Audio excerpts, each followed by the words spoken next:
I, 30F, love my husband, 30M, and he's an amazing man, but we have flaws like everyone else. We both aged out of foster care and met at a youth fulfillment program, basically a work camp that helps kids with no families learn the fundamentals of living, finances, and certificates. We were both 18 and stayed in contact after the program ended. He made it clear he liked me, but I was truly petrified of men at that point in my life due to past experiences and rejected him a bit harshly. I reached out to apologize, and we became friends. Then, a year or two later, I saw that he had posted on Snapchat that he was in my area. I asked if he would want to go on a date so I could practice being comfortable around guys, and he agreed. He never made a move, never touched me, never made weird eye contact. If I said no, he didn't ask a second time, not even as a suggestion. We went on these platonic dates for months, with nothing happening. One day, I asked for a hug, and then asked for a kiss, and he asked me to be his girlfriend. We got married a year after, and our 7-year anniversary is around the corner. We agreed we wouldn't even think about having kids until we were older since both of us were the product of young parents. We've really just focused on getting by using as little money as possible and saving up every dime to buy a house. Thankfully, we got our house a few months ago, and we were both able to quit our second jobs. For the first time, we only work regular 9-to-5s. I've discovered I really like gardening and baking, and I love having a real home. We have been discussing adding to our family by having a baby, and I feel very ready to be a mom. Scared still, yes, but ready. But my husband brought up how sad I would be if I had to quit since I've worked so hard. I told him I had zero plans to quit, I would only take maternity leave. Plus, my company allows maternal and paternal remote options for 1 year after birth, so I can just work from home if needed. I know it's a lot to do with a newborn, but giving up the security of my paycheck is simply not an option. He told me this was what we worked for, to make our own perfect family opposite from what ours were like, and I was blindsiding him by changing my plans. I told him no plan has changed, I can have a career and be a mom, and that plenty of women do it. He doesn't have to quit his job to be a dad, so why should I? He said it wouldn't work for a baby's needs, and I told him okay, since I make more money than you do, why don't you quit, and I go back to work remotely after healing from birth. That way, we have both hands on deck, and we don't have a severe loss of income as I make $89K while he makes $52K. He mentioned that if I trusted him fully, this shouldn't be a problem. I told him I trust him, but I don't trust our current economy. However, I left out that I genuinely think quitting my job with no savings and relying on a man is absolutely stupid. He had plans made previously with his parents and had to leave, so we said we would pick the conversation back up when he gets home. But he's very upset and madder than I have ever seen him before, and I don't understand why he just assumed I would quit. Not only do I not understand it, but it makes me trust him a lot less than I did yesterday. I have a bad habit of running for the hills when problems come up, and not gonna lie, this is making me really nervous. Update 1. It's been a few days since he came home and told me he met a girl at work, and that she's a better woman than me. She already has a son and will be a stay-at-home wife or girlfriend or whatever. He texted me right before I got off work and asked me to pick up food from one of our usual date night spots. I got home and noticed his car had boxes in it, and a woman I didn't know. I tried opening the door, but it was locked, and she just looked at me. What little was left of our savings, he took, along with both of our cats. I didn't see this coming at all, and I haven't told any of my friends yet. His adoptive parents have been dropping off food that I can't even force myself to eat. I'm kind of still in shock, and I wish I had a family to run to. I haven't answered any of his calls or texts, and he keeps trying to check in, asking if I'm okay. How the F would I be okay? I never thought he would be capable of cheating. I asked him to promise to tell me if there was ever someone else, that he would just tell me as soon as he knew, but they've been together for at least 6 months. So while he was calling me selfish for not wanting to put in my 2 weeks and be a stay-at-home wife, he was dating her the entire time, planning a future with her the entire time. When I asked him to go to therapy, he wouldn't. His parents think he's having some type of mental breakdown. I should have stayed afraid of him and avoided him. I should have chosen a better outcome for myself.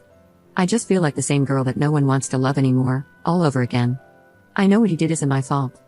I know I could never stop him, and really, do I want a man who doesn't want me? Of course not, but that just doesn't stop it from hurting. Update 2. There have been a few things that have happened, and I couldn't help but for days compare us and wonder what he could have been thinking, until I realized she's a carbon copy of his biological mother, or at least the stories he heard about her since she passed away when he was 5. I hate that I feel bad for him still, even after what he's done. But we offered him support for his thoughts, we urged him to go to therapy. I even offered to pay for it myself, but he was too prideful. I lost both of my parents too, at an older age with even more core memories with them, so it wasn't a boat he was in alone, but he chose to act like it was, and wallow in self-pity. He called me on our 7-year wedding anniversary, minutes after midnight, whispering apologies and saying he feels so guilty. I asked for what, and he just said, well, you know. What we're going through. I told him, no, it's what you're doing. We are going through nothing. I was abandoned by my husband, exposed to God knows what while he was with her and coming back home to me. We were still having bedroom intimacy every day, so I made sure he knew just how disgusting I thought he was. Then he got angry and told me he only started cheating because I couldn't follow his directions. Excuse me, look where you led yourself. Our entire marriage, I pushed him career-wise.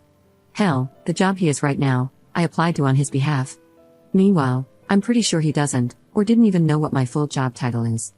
I pushed him to reach out to the adoptive parents when he started getting family obsessed, but neither of us was ready for a kid. He went on about how I broke my promise first when I decided I didn't want to be a real mom by not quitting. That I was turning his adoptive parents against him because they are refusing to meet his new girlfriend. He blamed me again and then had the nerve to say that this could all be put on pause if I can learn how to make decisions that benefit a family and not myself.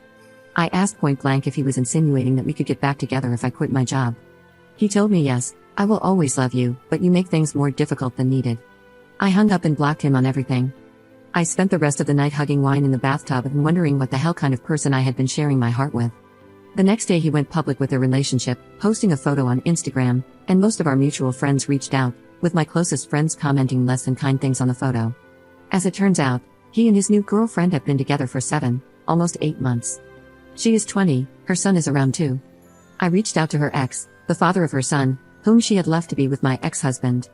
She moved out in the middle of the day and took their kid, so he was just as blindsided, if not more, than I was. We met up, went for a walk, stopped by a bar, literally cried, laughed, hugged each other, sang songs way too loudly, and sobbed in public like lunatics, but it helped so much. We also made sure to exchange evidence for any court battles. I'm a little iffy towards him for now, considering that they had quite the age gap. She was 17 when they met, and he was 26. He said she lied about her age, and they met at a college party, and the next thing he knew, she was pregnant. He gave her money for a deletion, but she came back with baby clothes instead, so he tried to do the right thing and moved her in with him. He admitted he had cheated on her before their son was born, while she was pregnant, but she didn't tell him she knew until after she had moved out with their son. He said he was still texting her every day, not just about their son but also about possibly working things out. He wants her back, but she seems to be head over heels for my husband, just like I was. I told him good luck, but yeah, not the direction I'm going in at all. This time he made his bed, and he will lay in it for good. Our chances of reconciliation are 0. I have never accepted someone back into my life after a betrayal, and it won't start now. At first, I wanted to make sure the divorce was going to be short and as simple as possible, even if it meant giving up some things. But after that conversation, I have decided on fighting tooth and nail for everything I can possibly get. I live in a no-fault divorce state, and the divorce attorney I've consulted said it looks pretty good that I won't have to pay him alimony.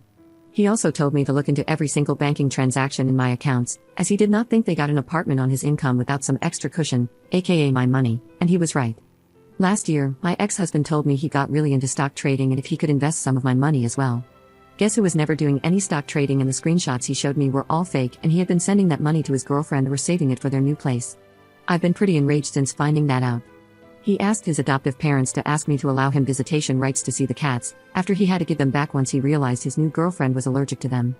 I relayed that he needs to first run me my freaking money, and then take it up with the judge. I didn't think visitation was a real thing for pets, but according to my lawyer, it very much is. I officially filed for divorce yesterday, and he emailed me quite the colorful email about how selfish and bitter I am for not putting my pride aside and being so fast to file for divorce. I read somewhere that you never really know someone until you're divorcing them, and I can truly confirm that is true. Update 3. I had to pick up another job to make sure I'd be able to afford the house on my own. Most of my workdays are spent in collars and heels, but the side job is an overpriced membership-only gym that I definitely can't afford without my employee discount. I've had a few guys approach me since I filed the divorce paperwork, but I just wasn't feeling up to it. And even though I stopped wearing my ring the day he moved out, I still felt guilty, like I was betraying him. I spent a decade learning everything about him, and now having to switch gears is really damn hard. But one of the guys I see often at the gym asked if I'd be his date to a seminar he's sponsoring. I said no at first, and he accepted the no very gracefully. I saw him a few days later, sparked up some conversation, and asked if maybe we could try a lunch date first. I was fully prepared for him to tell me no, but he said yes, and we met up a few hours later and it went really well. He's a pretty charming man and has a lot of random knowledge about safari animals. He asked me out for a dinner date the next day. I asked if he wanted to stop by and grab a breakfast sandwich before I left for work. I have a 9-year-old cat who hates most people, but she loved him and even let him touch her belly. He dropped me off lunch at work and we met up for dinner, and ever since we've been texting almost nonstop. I've never felt this comfortable with someone so fast in my life. It's scary, but I've already told him that we're separated. I haven't told him the nitty-gritty details, just that it didn't work out and we outgrew each other. The teenage girl I used to be would never believe this crap, But more than anything, I'm grateful for the support of my friends who got me through the tough nights so I could make it to the good ones. Only up from here, I guess.